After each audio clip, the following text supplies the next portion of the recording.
10주 3차 계속 이어서 분석 심리학 이론을 살펴보도록 하겠습니다. 우리 교재 페이지 97페이지에 정의 인격에 대한 개념이 그림으로 안내되어 있는데요. 그래서 셀프 자기는 개인과 집단 무의식의 이미지를 갖기 때문에 의식만을 나타내는 자아와 혼동해서는 안 된다고 합니다. 자아는 바깥 원으로 전체 인격의 작은 부분을 차지합니다. 개인의 무의식은 중간의 원이고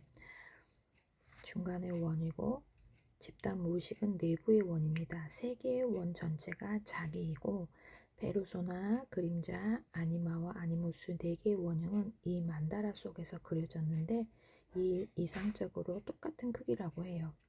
대부분의 사람은 페르소나가 그림보다 더 의식적이고 그림자는 아니마와 아니무스보다 의식에 더 가까이 있다고 합니다. 그림에서 각각의 원형은 부분적으로 의식이 있고 부분적으로 또 개인 무의식이 있고 부분적으로 집단 무의식에 속해 있는 그림으로 이해하시면 됩니다. 심리학의 유형을 살펴보면 심리학에서 의식의 구조와 사고, 감정, 감각, 직관, 각 기능의 유형과 무의식과의 관계들을 설명하는 학설이 있습니다. 일반적인 태도상으로는 유형으로 내향적 태도와 외향적 태도, 우리가 E냐 I냐 MBTI도 그렇게 내향적이냐 외향형 인간이냐 하는 것처럼 이 심리학에서도 같이 적용하고 있는 부분입니다. 정신의 각 특수 기능을 중심으로 구분하는 유형인데요. 그 첫 번째가 attitude, 태도이네요. 특정한 방향으로의 행동하고 반응을 하게 하는 성향을 말하는데요. 한 가지는 의식되고 다른 것은 무의식 속에 있을 수 있지만 개인은 내향적이면서 외향적인 태도를 지닐 수 있습니다. 분석 심리학의 다른 반대되는 힘처럼 내향과 외향은 서로 상보적입니다. 내향과 외향적 태도의 구별은 그 개체의 주체와 객체에 대한 태도에 의해 이루어집니다. 객체보다 주체를 중시하면 그의 태도는 내향적, 객체를 주체보다 중요시하면 외향적입니다. 내향과 외향의 두 태도상의 유형은 어느 집단이나 종족 혹은 시대의 특수한 유형이 아니고 보편적인 것이 되고 그때 이미 본능적으로 구별되는 것으로 타고난 성향이라고 해요. 이 외향형에서는 심리적인 에너지 리비도가 바깥 세상, 다른 사람, 또 객관 세계로의 향하는데 에 비해서 내향형에서는 에너지를 밖으로 내보내지 않고 될 수 있는 대로 안에 간직하려고 한다고 합니다. 내향형은 리비도가 안으로, 즉 주체로 하여서 안으로 향하게 흐르는 것을 말한다고 해요. 기능 펑션은 정신의 기능은 사고, 감정, 감각, 직관 기능의 네 가지로 분류합니다. 사고와 감정 기능은 합리적 기능이고 감각과 직관은 비합리적 기능이 됩니다. 사고와 감정을 합리적 기능으로 분류하는 것은 두 기능이 모두 정, 부정, 쾌, 불쾌 판단을 내리는 기능이고 판단 과정이란 이치에 맞게 진행되는 것이기 때문에 감각과 직관은 판단 과정에 이성적인 생각을 거치지 않은 직접적인 인식이므로 비합리적인 기능이 됩니다.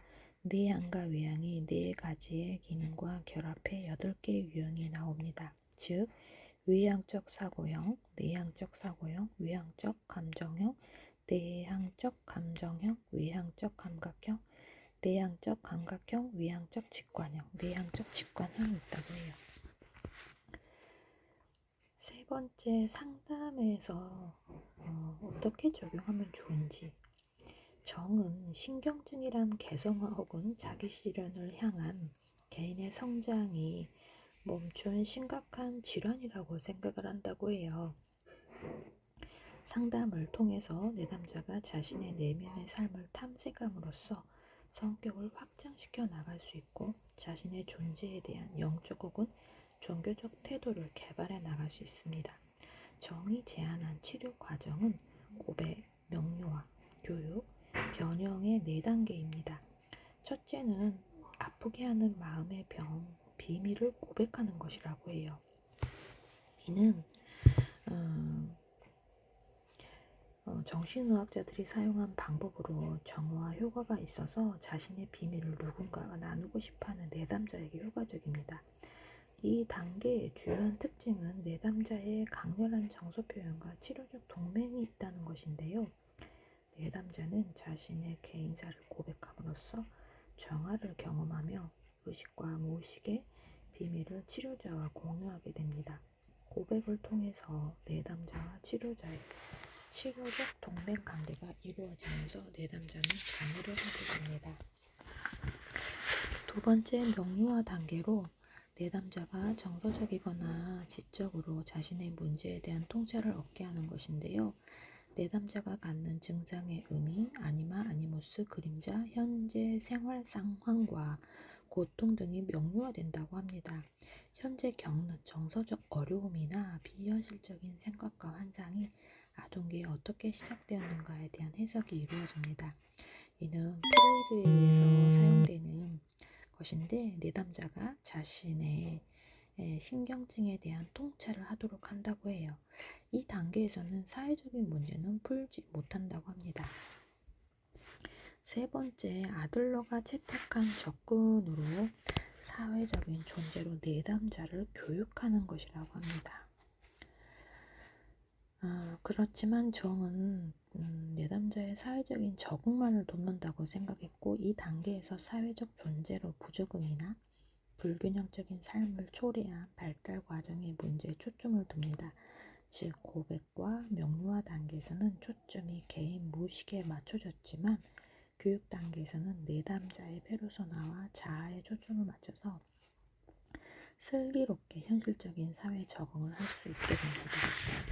내담자가 외부 세계에 대한 적응보다 더 나아가기 위해서 정은 네 번째 변환에 필요한 부분이 있는데 치료자가 먼저 건강한 인간으로서 변화되어야 하는 부분이 있습니다.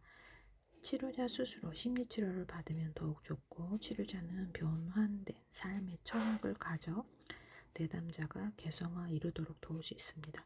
네 번째 단계는 인생의 중반에 있는 사람, 내적인 자기 실현에 관심이 있는 사람, 도덕과 종교적인 문제를 가진 사람과 삶의 통합적 철학을 갖고자 하는 사람에게 특별히 사용되게 됩니다. 정의 이론과 실제는 그 범위가 넓어서 치료는 나이, 발달 단계, 신경증에 따라 다양하고요. 정의 내담자는 3분의 2 이상이 중년이었고 이들 대부분의 의미를 상실하고 목적이 없으며 죽음을 두려워합니다. 정은 이들에게 그들 자신의 철학적인 방향을 갖도록 도와줍니다. 정은 치료의 궁극적인 목적은 신경증을 가진 내담자를 건강하게 하는 것이고 건강한 사람은 자기 실현을 독립적으로 이루도록 격려하는 것입니다.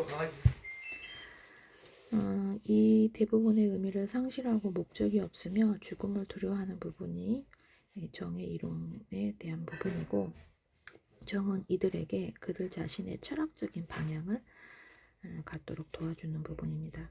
정의 치료의 궁극적인 목적은 신경증을 가진 내담자를 건강하게 하는 것이고 건강한 사람은 자기 실현을 독립적으로 이루도록 격려하는 것입니다. 정의 꿈의 분석, 적극적인 명상으로 내담자가 개인과 집단 무의식의 자료를 발견하고 무의식의 이미지와 의식의 태도가 균형을 이루도록 도와주는 것입니다. 비록 정이 내담자가 독립적이 되는 것을 격려했지만 치료하는 동안에 있는 것은 중요성의 부분으로 인정하는 부분입니다. 정은 긍정과 부정적인 전이라는 것인데요. 내담자가 자신의 정보를 드러낼 때 자연스럽게 나오는 것으로 생각하면 됩니다. 정은 많은 남자의 내담자들이 자신을 어머니로 생각하고 어떤 내담자는 정을 신이나 구세주로 생각한다고 이해하고 있네요. 정은 또한 내담자를 향한 치료자의 감정을 설명하는 역전이 과정을 알고 있습니다. 역전이 과정. 전이와 역전이는 치료를 돕거나 방해할 수 있는데 이는 치료자와 내담자의 관계를 더 좋게 하는가에 달려 있고 성공적인 치료는 필요합니다. 심리치료에서 정의 이론을 사용하는 다양한 기법이 있는데 어떤 내담자에게 어떤 방법이 성공적일지 말하는 것은 쉽지 않습니다.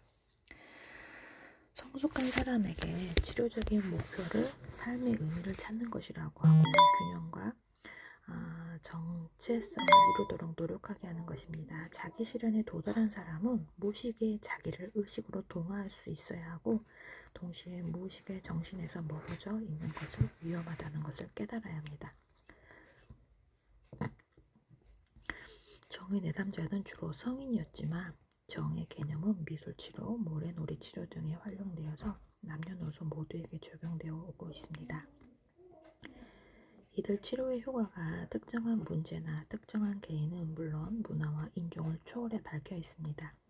정의 개념이 활용된 치료법은 언어적인 의사소통에 크게 의존하지 않기 때문에 언어적 표현이 서툴고 제한적인 아동과 언어적으로 자신의 상황을 묘사할 수 없게 하지 않는 내담자들에게 특히 탁월한 상담 기법입니다. 특히 깨달음의 과정, 의식화 과정, 개성화 있는 성인만이 아니라 유아, 아동, 청소년에게도 필요하고 이런 변환들은 이들 모두에게 일어난다라고 설명하고 있습니다. 네 번째, 대상관계 이론에 대한 부분을 살펴볼게요. 대상관계 이론은 정신분석 이론에서 발전된 이론 중 하나로 영국 정신분석 연구소를 중심으로 발달하게 되었다고 합니다. 대상관계 이론에서는 타자와 관계를 맺고 정서적으로 교류하고자 하는 욕구를 인간의 가장 근본적인 욕구라고 전제합니다. 이는 인간의 기본 동기를 생물학적인 본능인 성적, 공격적인 추동으로 본 정신분석 이론과 견해를 달리하는데요. 정신분석 이론에서도 대상의 개념이 언급되나 본능적 추동과 관련된 욕구를 충족시켜주는 사람이나 물건이라는 의미로 한정된다고 해요. 이에 반해 대상관계 이론에서는 자기의 욕구를 충족시켜주는 수단 이상의 의미를 대상에 부여하게 됩니다.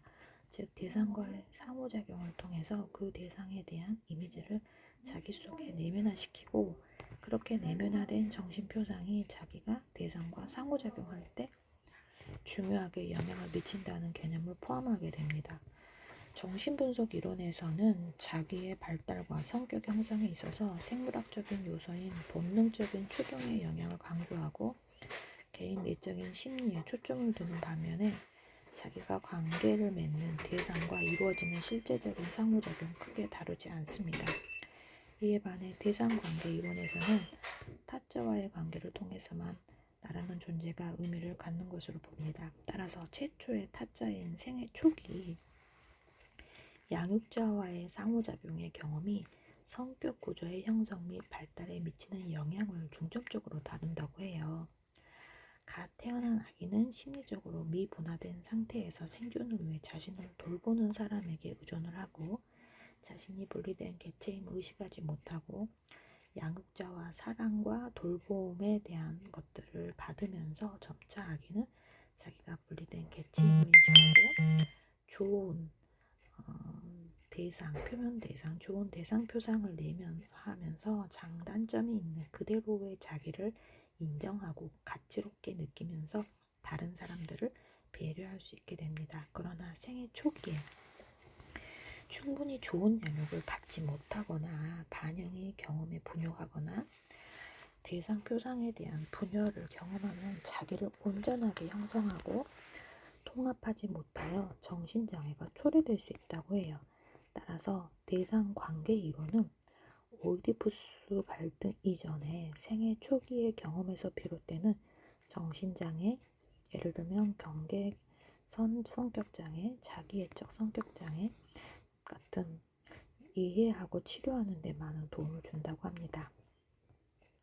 대상관계 이론의 발달 과정을 크게 영국 학파와 미국 학파로 나눌 수 있다고 합니다. 초기 대상관계 이론을 발달시킨 정통학파는 영국학파로서 이에 속하는 대표적인 이론가들이 있는데요.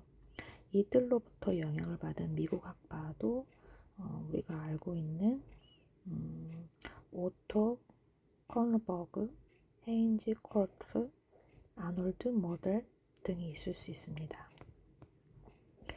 영국 대상관계 이론의 가장 중심적인 인물이었던 클레인과 프로이드는 추동 본능 견해를 어느 정도 수용하고 있는데요. 클레인은 죄책감과 불안감을 가지고 있는 아이들을 분석하는 과정에서 아이들은 출생 시부터 공격적인 추동으로 인해 항상 파괴의 위험을 받고 있고, 이로부터 벗어나게 하는 결정적인 요인은 외부 세계와의 관계라고 보았다고 합니다. 모든 관계의 근원은 모와 아들, 모와 자녀 관계로, 어머니와의 관계는 아동의 삶에서 가장 중요한 부분이잖아요.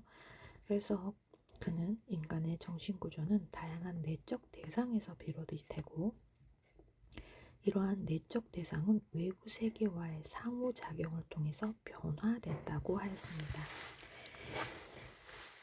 이러한 관점을 바탕으로 클레이는 투사, 내사, 분열, 투사적 동일시 등 대상관계 이론의 기본 개념을 확립하게 됩니다.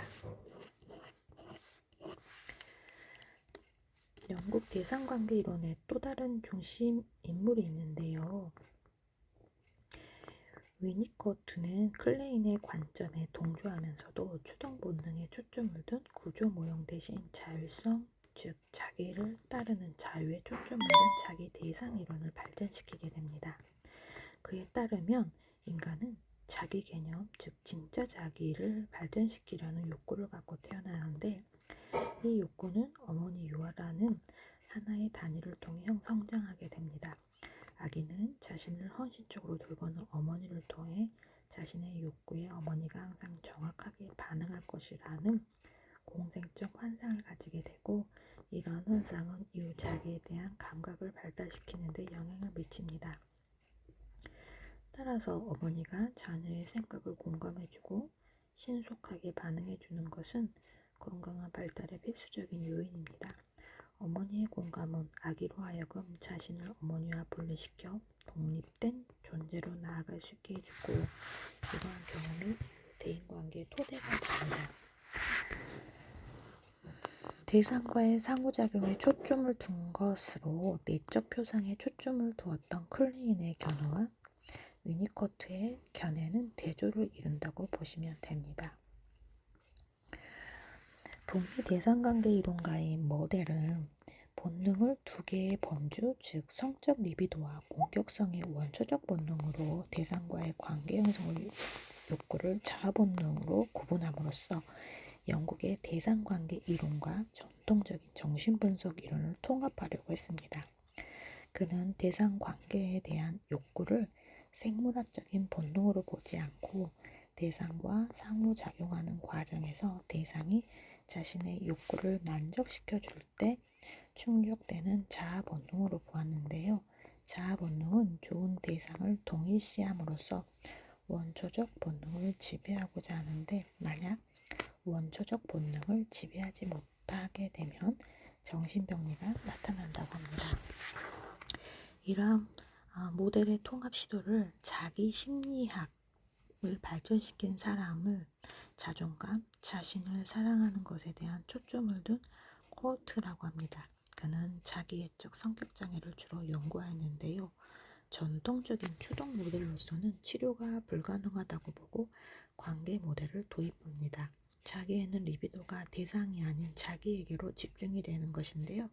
출생 초기에는 누구나 자기애적 욕구를 지니고, 이러한 자기애적 욕구는 양육자의 민감한 양육과 공감을 통해 충족되는데, 이때 양육자는 자기 대상으로서 역할을 합니다.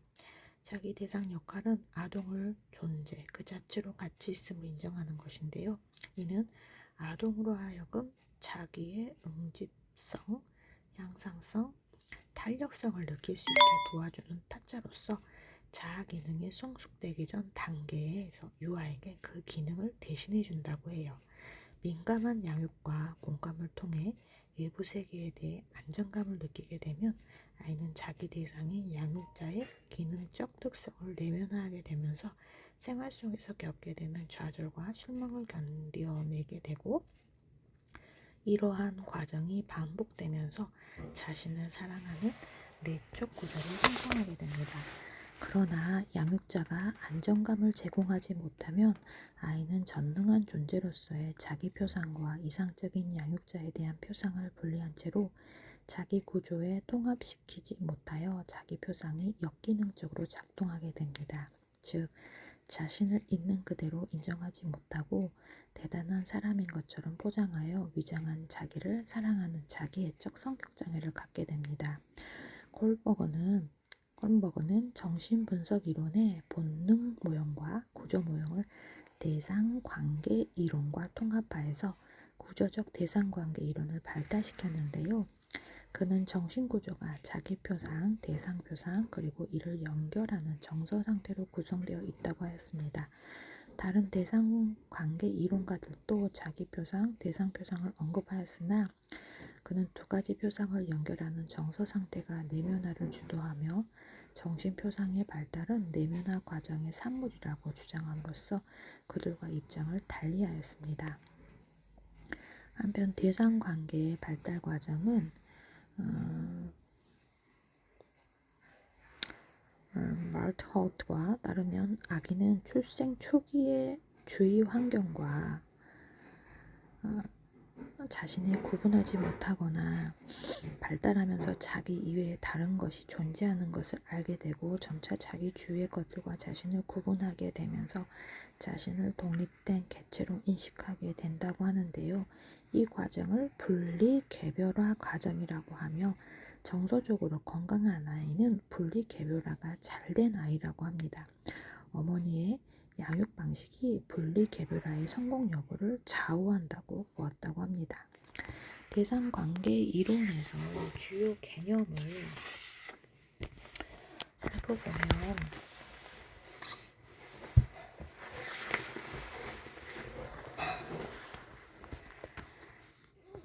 오브젝트가 이제 대상이라고 우리가 알고 있는 부분인데, 이 개념은 프로이드의 속력에 관한 3편의 에세이에서 처음 소개되었다고 해요. 이 에세이를 통해서 프로이드는 사람들이 어떻게 신발이나 스타킹과 같은 물건을 성적 대상이나 사랑하는 사람처럼 느끼게 되었는지 설명하게 됩니다. 프로이드는 사람이든 물건이든 생각이든 환상이든 간에 감정이 실린 것을 대상이라고 했다고 해요. 예컨대 아이가 특정한 곰 인형을 가지고 늘 가지고 다니는 애착 인형, 그 곰 인형을 좋아하기 때문이라고 하는데, 그러한 감정이 실린 곰 인형은 대상이 됩니다. 대상에게 부여하는 감정을 사랑도 될 수 있고 미움도 될 수 있고, 게임에 빠진 아이는 게임이라는 대상을 사랑하는 것이고, 어둠을 무서워하는 아이는 어둠이라는 대상을 두려워하는 것이고, 사물이나 생각이나 장소 어떤 것들 감정의 대상이 될 수 있습니다. 아이에게 있어서 최초의 대상은 어머니라고 할 수 있습니다.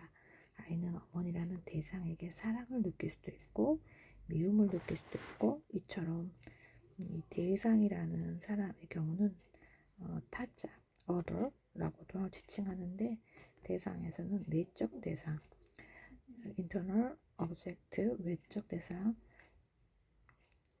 있을 수 있습니다. 내적 대상은 사람이나 사물 또는 장소와 관련된 이미지나 개념, 환상, 기억 등이며, 외적 대상은 정신적 에너지가 투여된 사람이나 사물 또는 장소가 된다고 합니다.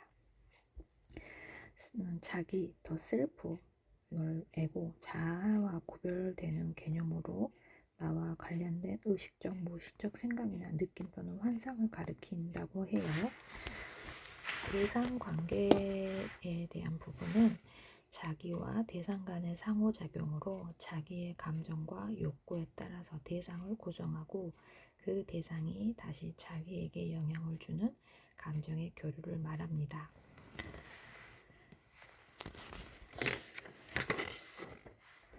네 번째 자아는 대상관계 이론의 핵심 개념인데요.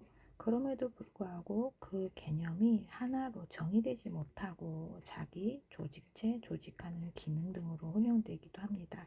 프로이드의 자아를 두 가지 개념, 자기로서의 자아, 조직적 자아로 정의하는데 이 두 개념을 명확하게 구별하지는 않는다고 해요. 자아와 통합 기능과의 조절 기능을 강조하는 것은 프로이드가 언급한 자기로서의 자아의 개념과 명확하게 구분하는 것이기 때문에 조직체 간의 개념을 구별하지는 않았다고 합니다.